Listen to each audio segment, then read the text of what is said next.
देखा महादेव एको पाँव नहीं रेंगेगा। नंदी बिना देखा महादेव एको पाँव नहीं रेंगेगा। नहीं रेंगा एको पाँव नहीं रेंगेगा। नहीं रेंगा एको पाँव नहीं रेंगेगा। नंदी बिना देखा महादेव एको पाँव नहीं रेंगेगा। नंदी बिना देखा महादेव एको पाँव नहीं रेंगेगा। अरे अरे डम डम डम बजाए डमरू गूंजत है कैलाश हो। जाए बाबा राती भैया हवा सब तैयार हो।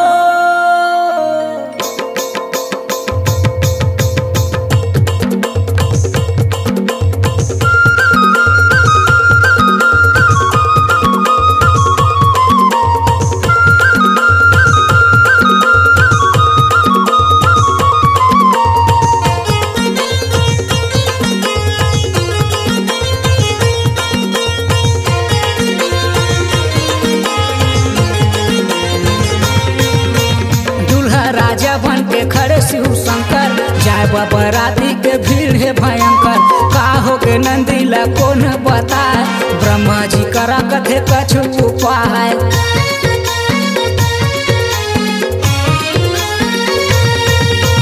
दूल्हा राजा बन के खड़े शिव शंकर जाए बाबा राती के भीड़ है भयंकर। का हो के नंदीला कौन बताए ब्रह्मा जी करा कथे कछु उपाय। नहीं रेंगा एको पाँव नहीं रेंगेगा। नहीं रेंगा एको पाँव नहीं रेंगेगा। नंदी बिना देखा महादेव एको पाँव नहीं रेंगेगा। नंदी बिना देखा महादेव एको पाँव नहीं रेंगेगा।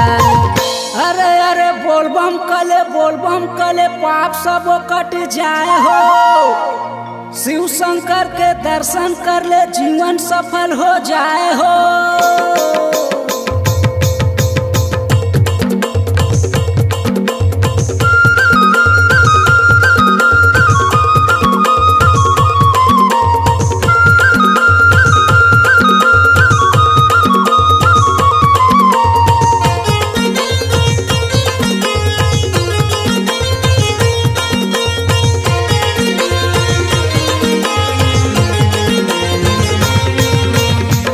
शिव शंकर के देखबो बिहाव कहत है बराती मन करे काँव काँव।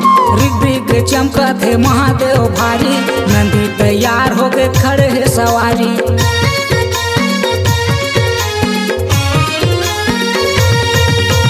गिरजा शिव शंकर के देखबो बिहाव कहत है बराती मन करे काँव काँव। रिग रिग चमकत है महादेव भारी नंदी तैयार हो के खड़े है सवारी। बैठे है महादेव बैठे है गा। बैठे है महादेव बैठे है गा। नंदी माँ चढ़ के जावे बराती महादेव बा। नंदी माँ चढ़ के जावे बराती महादेव बा। बैठे है महादेव बैठे है गा। बैठे है महादेव बैठे है गा। नंदी माँ चढ़ के जावे बराती महादेव बा। नंदी माँ चढ़ के जावे बराती महादेव बा। नंदी माँ चढ़ के जावे बराती महादेव बा। नंदी माँ चढ़ के जावे बराती महादेव बा। नंदी माँ चढ़ के जावे बराती महादेव बा। नंदी माँ चढ़ के जावे बराती महादेव बा। आपकी आवाज़ ही आपकी पहचान है। यदि आप अपनी आवाज़ को एक नया आयाम देना चाहते हैं तो चले आइए मल्टी ट्रैक डिजिटल रिकॉर्डिंग के लिए AVM audio video studio Khamtarai Raipur 9301523929 93296 98047